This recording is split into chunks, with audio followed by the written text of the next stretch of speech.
প্রিয় শিক্ষার্থীরা, আসসালামু আলাইকুম। আশা করছি সবাই ভালো আছো।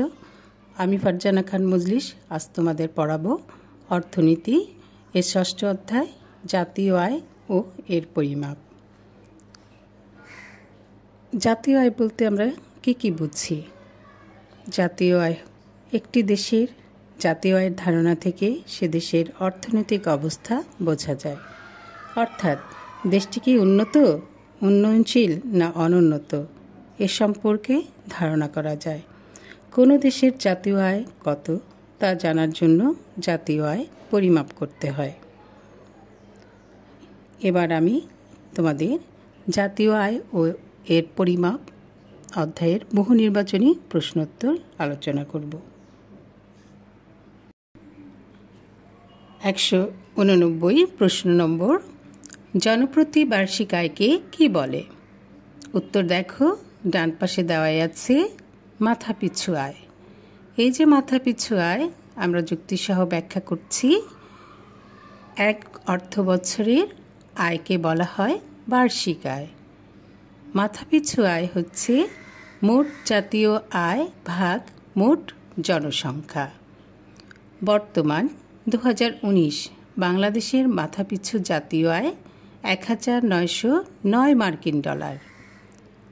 একটি নির্দিষ্ট সময়ে, সাধারণত এক বছরে, একটি দেশের ভৌগোলিক সীমানার মধ্যে মোট যে পরিমাণ চূড়ান্ত দ্রব্য ও সেবা উৎপাদন হয় তার বাজার মূল্যের সমষ্টিকে জিডিপি বা মোট দেশজ উৎপাদন বলে। মাথাপিছু জিডিপি বলতে বোঝায় জনপ্রতি বার্ষিক জিডিপিকে। কোনো নির্দিষ্ট সময়ে, সাধারণত আর্থিক বছরে, কোনো দেশের নাগরিকগণ কর্তৃক যে পরিমাণ চূড়ান্ত দ্রব্য ও সেবা উৎপন্ন হয় তার বাজার মূল্যের সমষ্টি হচ্ছে জাতীয় আয়। নিট আয় সমান সমান মোট জাতীয় আয় বিয়োগ ক্ষয়ক্ষতিজনিত খরচ। এবার প্রশ্ন 190, মোট দেশজ উৎপাদন বা জিডিপি গণনায় নিচের কোনটি ধরা হয়? দেখো, উত্তর দেওয়াই আছে ক, চূড়ান্ত দ্রব্য ও সেবার মূল্য। এবার যুক্তিসহ ব্যাখ্যা দেওয়া হচ্ছে, যে সকল দ্রব্য উৎপাদনের পর সরাসরি ভোগে ব্যবহৃত হয় তাদেরকে চূড়ান্ত দ্রব্য বলা হয়, যেমন চেয়ার, টেবিল, শার্ট ইত্যাদি। চূড়ান্ত পর্যায়ের দ্রব্যের ভেতরেই মধ্যবর্তী পর্যায়ের দ্রব্য ও সেবার মূল্য অন্তর্ভুক্ত হয়। উৎপাদন ক্ষেত্রে প্রাথমিক ও চূড়ান্ত দ্রব্যের মধ্যবর্তী অবস্থাকে মধ্যবর্তী দ্রব্য বলা হয়। আটা, সুতা, কাগজ, কাঠ ইত্যাদি হল মধ্যবর্তী দ্রব্য। সরকারি ঋণের বিপরীতে যে সুদ দেওয়া হয় তা জিডিপিতে অন্তর্ভুক্ত নয়। জাতীয় আয় গণনার ক্ষেত্রে বিবেচনা করা হয় না বেআইনি কাজ থেকে প্রাপ্ত আয়, যেমন চুরি, ডাকাতি, দুর্নীতি ইত্যাদি। এবার একটি উদ্দীপক, আর এই উদ্দীপকটি পড়ে প্রশ্নের উত্তর দিতে হবে। রোমানা তার বাড়ির আঙিনায় সাধারণ বীজ বপন করে প্রথম বছর যে পরিমাণ সবজি পান, পরের বছর উন্নত জাতের বীজ ব্যবহার করে তার চেয়ে বেশি সবজি পান। প্রশ্ন 191, রোমানা উৎপাদন বৃদ্ধির ক্ষেত্রে কোনটির ব্যবহার পরিবর্তন করেছেন? উত্তর দেখো, কি? প্রযুক্তি। এর যুক্তিসহ ব্যাখ্যা হচ্ছে, নতুন আবিষ্কার, যন্ত্রপাতির ডিজাইন ও দক্ষতার উন্নতি, নতুন মালামালের আবিষ্কার ইত্যাদিকে বলা হয় প্রযুক্তি। কৃষিখাতের একটি প্রযুক্তি হল উপসি বীজ ব্যবহার। উৎপাদনের সাহায্য করে এমন সব প্রাকৃতিক সম্পদই হচ্ছে ভূমি। উৎপাদন কাজে ব্যবহৃত মানুষের সব ধরনের শারীরিক ও মানসিক পরিশ্রমকে বলে শ্রম। প্রশ্ন 192, উৎপাদন ক্ষেত্রে এরূপ পরিবর্তন ড্যাশ। তো দেওয়া আছে, দেখো ক মানে 1 আর হচ্ছে 2 রোমান পদ্ধতিতে যেটা ক। এর যুক্তিসহ ব্যাখ্যা হচ্ছে জিডিপি হলো গ্রস ডোমেস্টিক প্রোডাক্ট। কোনো নির্দিষ্ট সময়ে, সাধারণত এক আর্থিক বছরে, কোনো দেশের নাগরিকগণ কর্তৃক যে পরিমাণ চূড়ান্ত দ্রব্য ও সেবা উৎপাদিত হয় তা বাজার দামের সমষ্টি হল জিএনআই। মোট জাতীয় আয় থেকে মূলধন ব্যবহারজনিত ব্যয় বাদ দিলে থাকে নিট জাতীয় আয় এনএনআই। প্রশ্ন 193, কোনো নির্দিষ্ট সময়ে কোনো দেশের নাগরিকগণ কর্তৃক যে পরিমাণ চূড়ান্ত দ্রব্য ও সেবা উৎপন্ন হয় তার বাজার মূল্যের সমষ্টিকে কি বলে? আমরা আগেই দেখেছি, তাই না? হ্যাঁ, উত্তর দেখো দেওয়াই আছে। প্রশ্ন 194, সাহেলা বেগম দুবাই কাজ করেন। তিনি তার কষ্টার্জিত অর্থ প্রতি বছর দেশে পাঠান। নিম্নের কোন ধারণার সাথে তার আয় সম্পর্কিত? প্রশ্ন 195, কোনটি হিসাব করার সময় বিদেশে অবস্থিত দেশীয় নাগরিকদের আয় হিসাব করা হয়? প্রশ্ন 196, কোনো নির্দিষ্ট সময়ে, সাধারণত আর্থিক বছরে, কোনো দেশের নাগরিক কর্তৃক যে পরিমাণ চূড়ান্ত দ্রব্য ও সেবা উৎপন্ন হয় তার বাজার মূল্যের সমষ্টিকে বলে ড্যাশ। প্রশ্ন 197, একটি দেশের ভৌগোলিক সীমানার মধ্যে যে পরিমাণ চূড়ান্ত দ্রব্য ও সেবা উৎপাদিত হয় তার বাজার দামের সমষ্টিকে কি বলে? প্রশ্ন 198, জাতীয় আয় গণনার সময় কোন পর্যায়ে দ্রব্য ও সেবা বিবেচিত হয়? প্রশ্ন 199, মূলধন ব্যবহারজনিত অপচয় ব্যয়কে কি দ্বারা প্রকাশ করা হয়? প্রশ্ন 200, নিচের কোনটি জিডিপি গণনায় অন্তর্ভুক্ত হবে? প্রশ্ন 201, ইংল্যান্ডের নাগরিক আলবার্ট সম্প্রতি বাংলাদেশে একটি পোশাক কারখানা স্থাপন করেছেন। তার এই কারখানার আয় বাংলাদেশের অর্থনীতির কোন ক্ষেত্রে অন্তর্ভুক্ত হয়? প্রশ্ন 202, নিচের কোনটি হিসাব করার সময় দেশের অভ্যন্তরে কর্মরত কোন বিদেশির আয় হিসাব করা হয় না? প্রশ্ন 203, এনএনআই এর পূর্ণরূপ কি?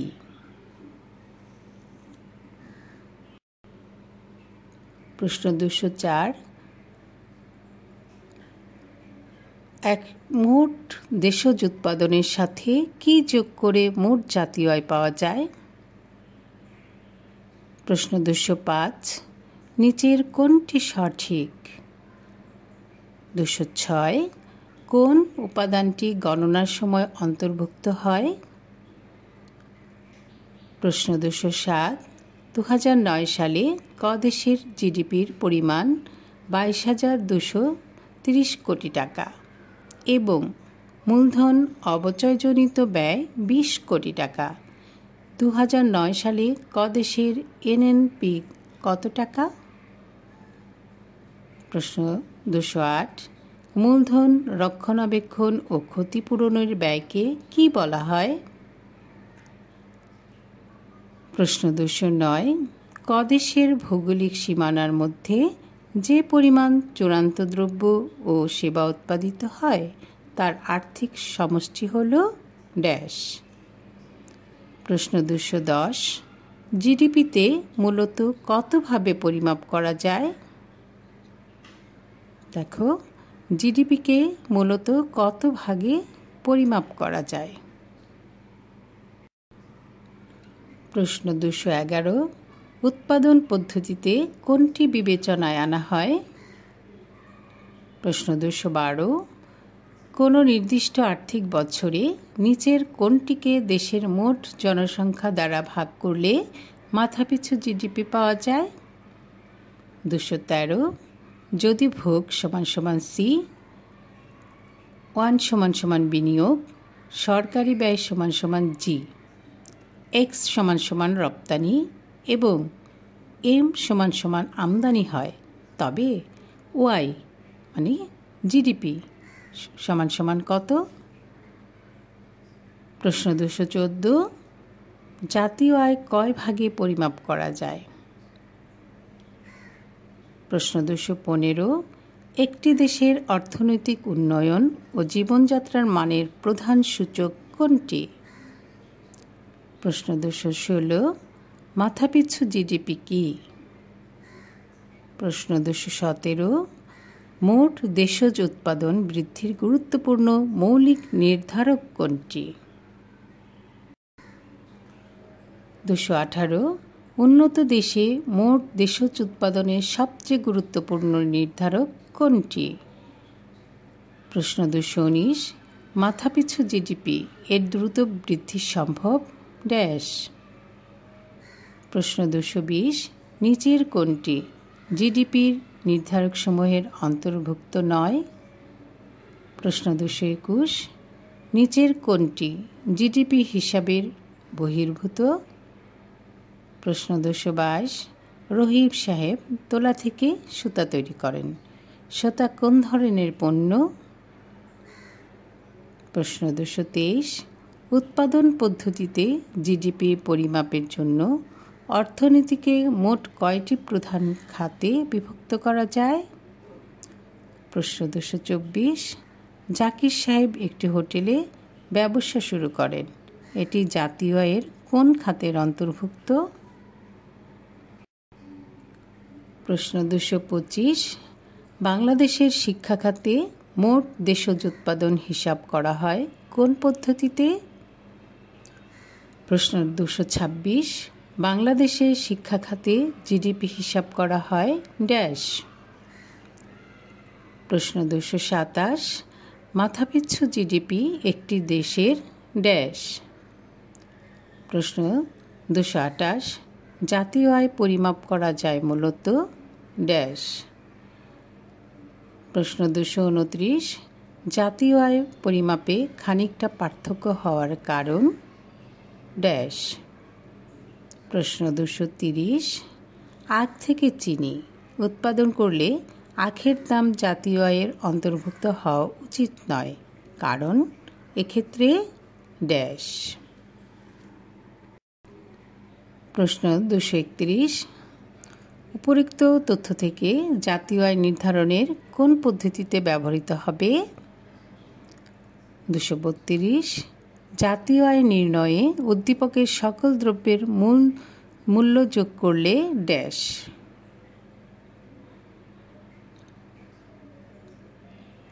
এবার একটি উদ্দীপক পড়ে প্রশ্নের উত্তর দিতে হবে। রহমত আলী একজন দরিদ্র কৃষক। জমি চাষ করে যে আয় হয় তা দিয়ে পরিবারের সকল চাহিদা পূরণ করতে পারেন না, তাই উন্নত জীবিকার আশায় তিনি এক্স দেশে চলে যান। সেখানে তিনি যে বেতন পান তার একটি অংশ নিজের ভরণ পোষণের জন্য রেখে বাকি টাকা দেশে পাঠান, ফলে তার পরিবারের লাগে সুখের ছোঁয়া। প্রশ্ন 233। এক্স দেশে উপার্জিত অর্থ রহমত আলী নিজ দেশে প্রেরণ করার ফলে নিচের কোনটির পরিবর্তন ঘটবে? প্রশ্ন 234।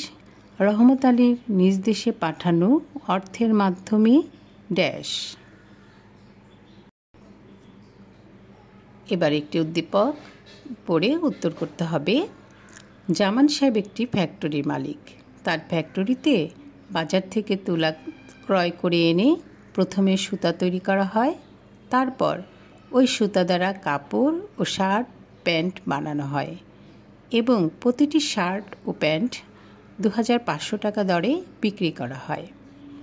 প্রশ্ন 235। জামান সাহেবের ফ্যাক্টরিতে তুলাকে কোন পর্যায়ের দ্রব্য বলা হয়? প্রশ্ন 236। জিডিপিতে বিবেচিত হবে না ড্যাশ। আরেকটি উদ্দীপক পড়ে উত্তর করতে হবে প্রশ্নের। ফিরোজ সাহেব একটি টেক্সটাইল মিলের মালিক। তিনি তোলা আমদানি করে সুতা তৈরি এবং উক্ত সুতা দিয়ে কাপড় প্রস্তুত করে বাজারে বিক্রি করেন। আয় ব্যয় হিসাব করার সময় সকল পর্যায়ে উৎপন্ন দ্রব্য বিবেচনা করেন। এতে তার প্রকৃত আয় হিসাব করতে সমস্যা হয়। এবার প্রশ্ন 237। ফিরোজ সাহেবের হিসাবের ক্ষেত্রে কি সমস্যা হয়? প্রশ্ন 238। ফিরোজ সাহেব উক্ত সমস্যার সমাধান করতে অনুসরণ করতে পারেন ড্যাশ।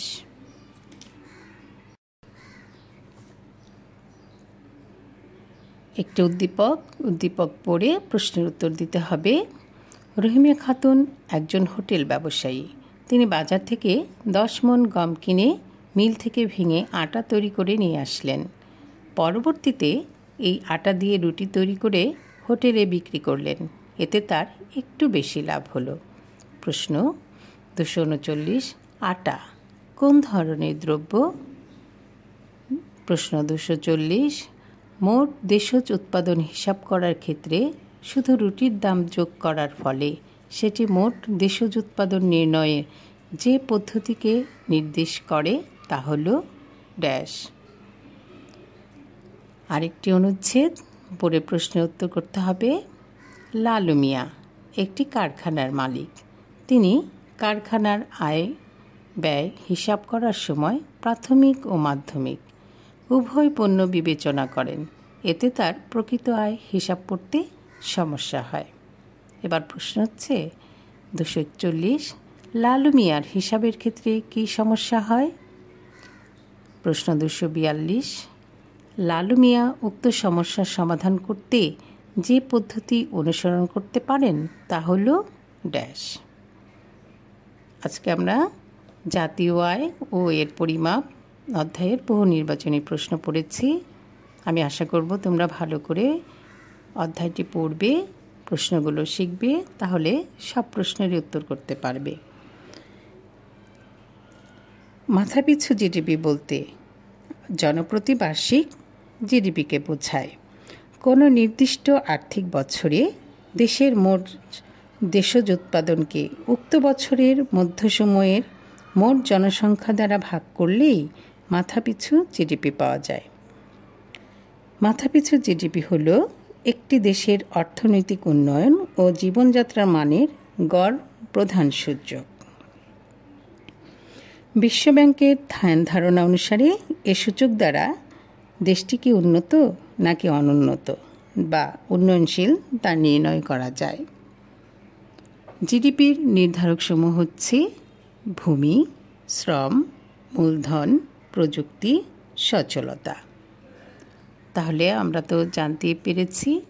তোমরা প্রশ্নগুলো ভালো করে পড়ো, শিখো। পরবর্তীতে আমি আরও প্রশ্ন নিয়ে আলোচনা করব। তোমরা ভালো থেকো, সুস্থ থেকো। মহান আল্লাহর কাছে আমাদের প্রার্থনা আমরা সবাই যেন এই সময়টা অতিক্রম করে সামনে সুন্দর সময়ে যেতে পারি। ক্লাসে বসে তোমরা একসাথে পড়াশোনা আদান প্রদান করতে পারি, সেই সময়টা আমাদের দ্রুত চলে আসুক। মহান আল্লাহ আমাদের সহায় হন। তোমরা ভালো থেকো। আল্লাহ হাফেজ।